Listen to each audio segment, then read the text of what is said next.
अस्सलाम वालेकुम। तो आप सब कैसे हैं? अल्हम्दुलिल्लाह हम भी ठीक हैं और अल्लाह पाक आप लोगों को नागहानियों और परेशानियों से और शरपसंद लोगों से अल्लाह पाक आपको अपने हिफ्ज़ व अमान में रखे, आमीन। तो यहाँ पे फ्राइडे का दिन था और मैंने बिरयानी की तैयारी स्टार्ट कर दी थी।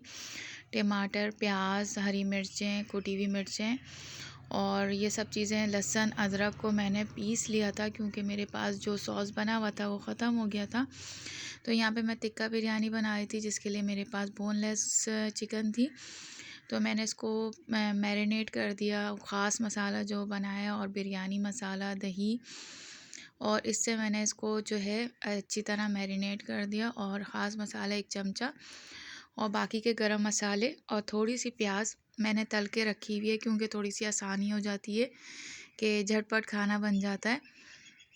तो ये भी एक टिप है। और यहाँ पे मैंने सब कुछ डालने के बाद मसाला अच्छी तरीके से भूनने के लिए रख दिया था और दूसरे साइड पे जो है चिकन भी मैरिनेट हो गई थी जो मैंने मसाले में और दही में मैरिनेट करके रखी थी। तो ये बोनलेस चिकन थी और इसमें मैंने 1 चमचा टिक्का मसाला भी डाला था। जो है आप इसमें चाहें तो हड्डी वाला गोश्त भी ले लें चिकन का, लेकिन मेरे पास बोनलेस था तो मैंने वो डाल दिया। और यहाँ पे इसको मसाले को अच्छे तरीके से मैंने भून लिया था और इसकी खुशबू पूरे घर में महक गई थी माशाल्लाह से। और यहाँ पे मैंने ज़ीरा, गरम मसाला और थोड़ा सा पुदीना, नींबू डाल के चावल बॉईल कर लिए थे।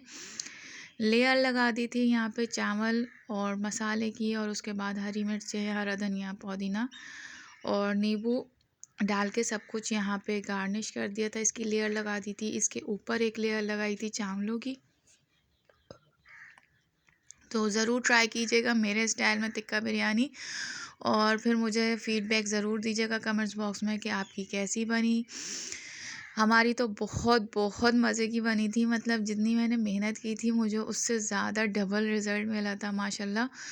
और मेरे हस्बैंड को, मेरे बच्चों को, सबको बहुत पसंद आई। तो एक लेडीज़ के लिए यही बहुत बड़ा इनाम होता है कि वो मेहनत से खाना बनाए और उसके बाद उसके घर वालों को वो पसंद आ जाए और वो लोग हर निवाले पे तारीफ़ कर रहे हो तो दिल खुश हो जाता है। तो यहाँ पे ये मेरे जो है फ्राइडे का दिन कंप्लीट हो रहा था। तो बस बहुत खुशी हुई कि मुझे भाई मेरी मेहनत वसूल हो गई थी। एक व्लॉगर हैं पलवशा के नाम से, तो मुझे उनके व्लॉग्स बहुत अच्छे लगते हैं। उनके जो है अल्फाज वो बहुत सेंसिटिव हैं और बहुत अच्छी बातें करती हैं और मुझे उनकी बहुत अच्छी बातें लगती हैं। तो मैंने कहा कुछ आपसे भी शेयर करूं कि भाई जो जिस हाल में है ना उसको उस हाल में खुश रहने दें। अगर आप उसके लिए कुछ कर सकते हैं तो ज़रूर करें, नहीं तो उसको तंग मत करें। चाहे वो कोई भी हो, आपका रिश्तेदार हो, उसकी तो खैर पूछ-गछ है, लेकिन जो कोई भी हो आप उसको टॉर्चर ना दें अपनी बातों से, अपने लहज़ों से। अगर वो किसी भी हाल में है, किसी भी स्ट्रगल में है, अगर आप उसकी मदद कर सकते हैं पैसे से, जान से, तो उसके साथ खड़े हों। जबकि आजकल मैं देख रही हूँ रिश्तेदार ना पैसे से खड़े होते हैं, ना जान से खड़े होते हैं, लेकिन जो है बोलने के लिए, बहुत तंग करने के लिए बहुत सब खड़े हुए हैं। तो बराए मेहरबानी ऐसा ना करें एक दूसरे के साथ, क्योंकि हर बंदा आजकल इतनी महंगाई है उसमें इतनी स्ट्रगल करके अपना घर चला रहा है बामुश्किल, और उसके बाद लोगों के रवैये उसको बहुत मुश्किल बना देते हैं। तो लोगों के लिए आसानियाँ करें, अपने रिश्तेदारों के लिए, अपने आसपास वालों के लिए, अपने पड़ोसियों के लिए, क्योंकि हमें सारी ज़िंदगी यहाँ तो नहीं रहना, हमें अल्लाह को जवाब देना है। तो यहाँ पे मैंने जो है नहारी के लिए तैयारी शुरू कर दी थी। बॉन्ग का गोश्त था जो मैंने बॉयल कर लिया था, ज़ीरा 1 चमचा ख़ास मसाला और लहसुन की 1 पोती डाल के इसको बॉयल होने रख दिया था अच्छे तरीके से। यहाँ पे मैंने प्याज फ्राई कर ली थी। नहारी मसाला था 1 चमचा ख़ास मसाला, लहसुन अदरक का पाउडर और 1 चमचा चिकन पाउडर था मेरे पास, बीफ पाउडर था तो वो भी मैंने डाल दिया था। और जब ये पोंग के गोश्त अच्छी तरीके से गल गया था, क्योंकि नहारी में अच्छा लगता है बिल्कुल गला हुआ गोश्त, तो ये मैंने प्याज हल्की सी फ्राई की और ये मैरिनेट किया हुआ सारी चीज़ें इसमें डाल के इसको थोड़ी देर भून लिया था। और भूनने से ये होता है ज़रा, मतलब थोड़ी सी देर भूनना है, मसाला जलाना नहीं है। तो खुशबू बहुत अच्छी आई थी और वो जो घर का मसाला पिसा होता है ना, तो उसकी तो खुशबू की बात ही कोई नहीं है, कोई मुकाबला ही नहीं है। तो आप लोगों को ज़रूर ट्राई कीजिएगा और मुझे ज़रूर उसका फ़ीडबैक दीजिएगा कमेंट्स बॉक्स में। कि आपको किस तरह का मसाला लगा, क्योंकि मैं तो एक दफ़ा बना के रख लेती हूँ तो वो हफ़्ता 10 दिन मेरा बहुत अच्छे तरीके से चल जाता है। ज़्यादा इसलिए नहीं बनाती, उसकी खुशबू उड़ जाती है। तो यहाँ पे जब ये सब भुन गया था तो थोड़ा-सा मैंने आटा इसमें पेस्ट बना के डाल दिया था और ये बहुत यम्मी बनी थी।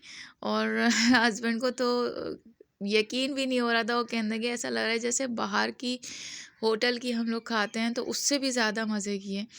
तो मैंने कहा शुक्रिया, बस मुझे तो यही चाहिए होता है और हर लेडीज़ को, हर हाउसवाइफ्स को, हर मदर को यही चाहिए होता है कि वो बीमारी में भी या जिस हालत में भी खाना बनाए तो उसकी तारीफ़ हो जाए तो बस पैसे वसूल। तो आप लोग बताइएगा कि आप लोगों को भी अच्छा लगता है तारीफ़ करवाना और तारीफ़ करना। तो यहाँ पे जो है वीकेंड का दिन था और मैंने हस्बैंड के लिए और अपने लिए कॉफ़ी बना ली थी। इसको अच्छे तरीके से मैंने बीट कर लिया था कॉफ़ी एंड चीनी को, और इसमें दूध में डालने के बाद और हम लोगों ने मूँगफलियों के साथ एंजॉय की थी। तो बस ये थोड़ा-सा वीकेंड हमारा एंजॉय हो गया था। हस्बैंड के पास आई हुई थी उनकी बहन की कॉल, क्योंकि बहनें तो बहुत प्यारी होती हैं। बस ये मेरे पास बैठे रहते हैं, मेरे लिए तो इतना ही काफ़ी है। और बहनें भाई अगर सिर्फ सुन भी लेना उनके दिल की बात तो भाई बहनों को बहुत तसल्ली हो जाती है। अगर आप उनके लिए कुछ कर सकते हैं तो ज़रूर करें। बहनों के दिल से बहुत दुआएं निकलती हैं, और अगर कुछ नहीं कर सकते तो एटलीस्ट उनकी दिल की बातें ही सुन लें, क्योंकि ज़ाहिर सी बात है हर बंदा स्ट्रगलिंग पीरियड से गुज़र रहा है। और जब बड़े हो जाते हैं, शादीशुदा हो जाते हैं, हर बंदा अपने घर का होता है, तो बहन भाइयों में वो बात नहीं रहती है। तो जहाँ बॉन्डिंग हो तो वहाँ बहुत अच्छी बात है। और मुझे बहुत अच्छा लगता है कि मेरे हस्बैंड की अपनी बहनों से बहुत अच्छी बॉन्डिंग है माशाल्लाह से। तो यहाँ पे मैंने सूप बना लिया था, कॉफ़ी बना ली थी, और सूप की यहाँ पे लवाजमा सॉस और खरबूजा काट लिया था, नीम को निकाल लिया था, क्योंकि अभी मेरे यहाँ मेहमान आए हुए थे माशाल्लाह से। और मेहमान अल्लाह की रहमत होते हैं। तो आप लोग दिलो जान से कोशिश किया कीजिए कि आपके घर से हर बंदा खुश होके जाए। और मेरे पास जो कुछ भी था तो मैंने कोशिश की कि मतलब खुश होके जाए। तो यहाँ पे मेरे भाई आए हुए थे, भाई भाभी, तो बहुत खुशी हुई। और यहाँ पे जो है मैंने फिर मुझसे किसी ने पूछा था कि आपने आलू और शिमला मिर्च बनाए थे तो उसकी रेसिपी दे दें। तो मैंने उसकी रेसिपी अपलोड की। यहाँ पे जो है मैंने प्याज को इससे क्रश कर ली थी। आप लोग छुरी से काटें तो वो काट लें, मुझे इससे कटर से काटने की आदत है। और ये मेरा शादी के बाद तीसरा कटर है, क्योंकि एक मैंने किसी को दे दिया था, फिर मुझे लेना अच्छा नहीं लगता, मैं दूसरा ले आई। उसके बाद दूसरा मेरे ख़्याल से टूट गया था, फिर ये तीसरा है, क्योंकि मुझे इसी कटर से काटने की आदत है। मेरे पास इतना टाइम नहीं होता कि मतलब मैं हाथ से काटूँ, ना ही मेरी प्रैक्टिस है, क्योंकि ये गैजेट्स हमारी आसानी के लिए ही बनाए गए हैं कि कम वक्त में आप लोग जल्दी जल्दी काम कर लें। क्या ज़रूरत है सारा दिन किचन में खड़े रहने की, क्योंकि और भी काम होते हैं, हस्बैंड को टाइम देना होता है, बच्चों को टाइम देना होता है।